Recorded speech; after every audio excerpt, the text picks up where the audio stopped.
एनआयएचे प्रमुख सदानंद दाते आज स्वतः पहलगामला जाणार। एनआयएकडून पहलगाम हल्ल्याचा तपास सुरू आहे। तसंच एनआयए प्रमुख सदानंद दाते एनआयए टीम सोबत बैसरन वालीत देखील जाणार आहेत। एनआयएचं पथक आज पुन्हा बैसरन खोऱ्यामध्ये जाणार। पहलगाम दहशतवादी हल्ल्यातील संशयितांची एनआयएकडून कसून चौकशी।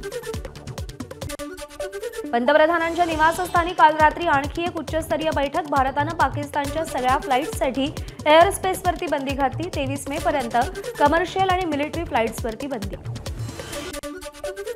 एअर स्पेस बंद केल्यावर आता पाकिस्तानकडून एअर जॅमर भारतीय लढाऊ विमानांना पाकिस्तानचा जॅमरद्वारे रोखण्याचा दावा। एलओसीवर पाकिस्तानकडून विमानविरोधी क्षेपणास्त्रही तैनात करण्यात आली। पहलगाममध्ये झालेल्या हल्ल्यानंतर मुंबईतील 4 प्रमुख महापालिका रुग्णालयांमध्ये समुपदेशन।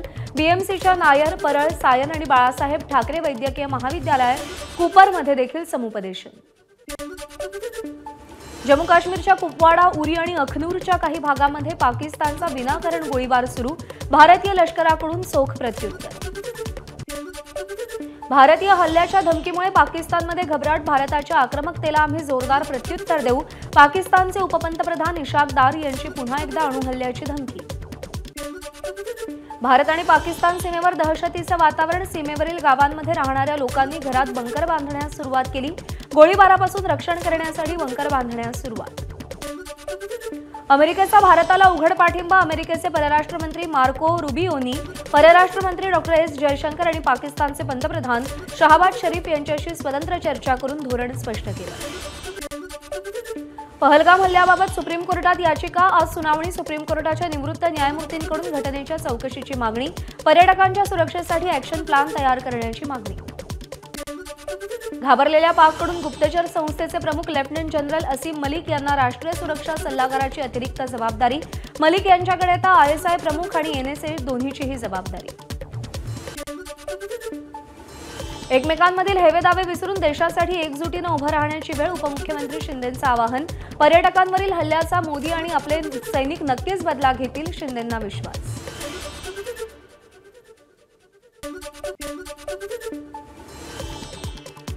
आणि यानंतर महाराष्ट्र दिनासंदर्भातल्या बातम्या पाहूया। मुख्यमंत्री फडणवीसांच्या हस्ते महाराष्ट्र दिनानिमित्त हुतात्मा चौकातील स्मारकाला पुष्पचक्र अर्पण। यावेळी विधानसभा अध्यक्ष राहुल नार्वेकर, महानगरपालिका आयुक्त भूषण गगराणी देखील उपस्थित होते।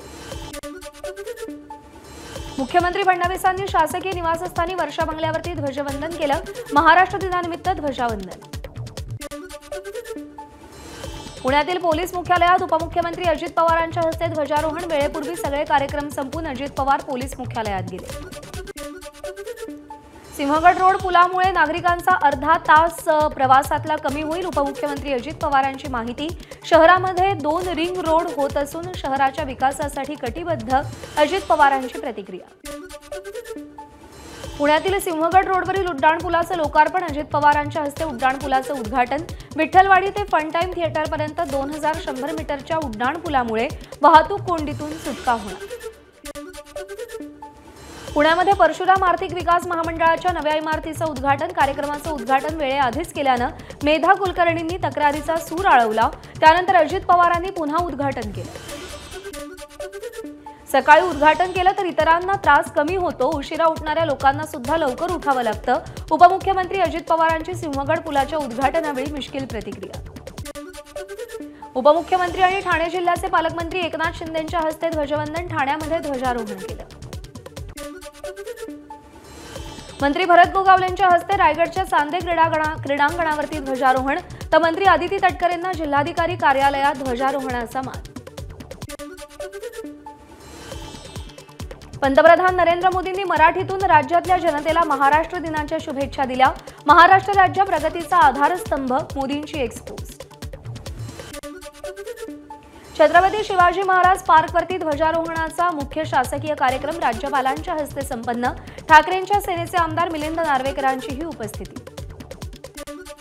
महाराष्ट्र दिनानिमित्त छत्रपती शिवाजी महाराज पार्कवर मुंबई पोलीस, अग्निशमन दल, विविध सुरक्षा यंत्रणांच्या तुकड्यांचं संचलन।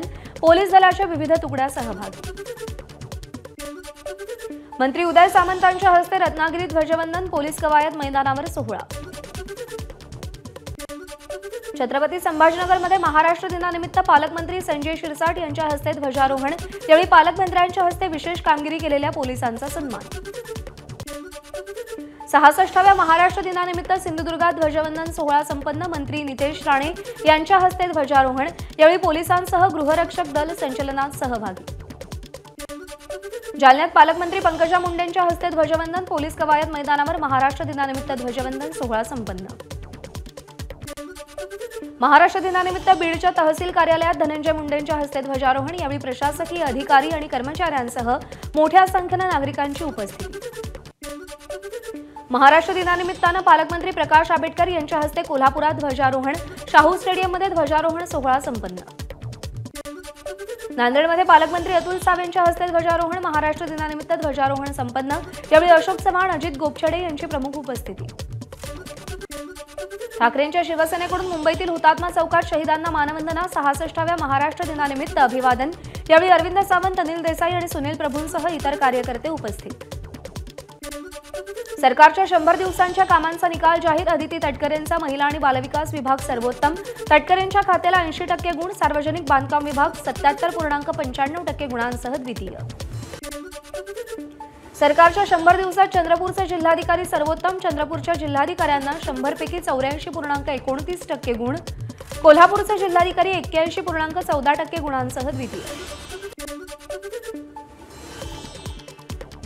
पालघरचे पोलीस अधीक्षक राज्यात सर्वोत्तम ठरले। 100 दिवसांच्या कामामध्ये पालघर पोलीस अधीक्षकांना 90.29% गुण। नागपूर ग्रामीण आणि गडचिरोलीचे पोलीस अधीक्षक द्वितीय स्थानी। सरकारच्या 100 दिवसांच्या कामात उल्हासनगरचे पालिका आयुक्त राज्यात सर्वोत्तम। 100 पैकी 86.29% गुण। पिंपरी चिंचवडचे पालिका आयुक्त 85.71% गुणांसह द्वितीय। 100 दिवसांचं टार्गेट न देता वर्षभराचं टार्गेट दिलं पाहिजे। वर्षा गायकवाडांची प्रतिक्रिया। सगळ्या विभागांनी चांगलं काम केलं, पण हे कायमस्वरूपी झालं पाहिजे। वर्षा गायकवाडांचं वक्तव्य। सुप्रिया सुळेंनी हुतात्मा स्मारक इथं अभिवादन केलं। यावेळी राज ठाकरे आणि सुळेंची भेट झाली। दोघांनी एकमेकांशी चर्चा केली। जातनिहाय जनगणनेची मोदी सरकारकडून घोषणा। स्वातंत्र्यानंतर पहिल्यांदाच देशात जातनिहाय जनगणना होणार। जातनिहाय जनगणनेची घोषणा करताना भाजपची काँग्रेसवर टीका। देश युद्धाच्या सावटाखाली असताना जातनिहाय जनगणनेचा निर्णय घेतला। संजय राऊतांची टीका। जातनिहाय जनगणनेचे श्रेय राहुल गांधींचं। राऊतांचं वक्तव्य। जातनिहाय जनगणना ही काँग्रेसची भूमिका, पण हे टाइमलाईननं काम झालं पाहिजे। खासदार वर्षा गायकवाड यांची प्रतिक्रिया। एबीपी माझा, उघडा डोळे बघा नीट।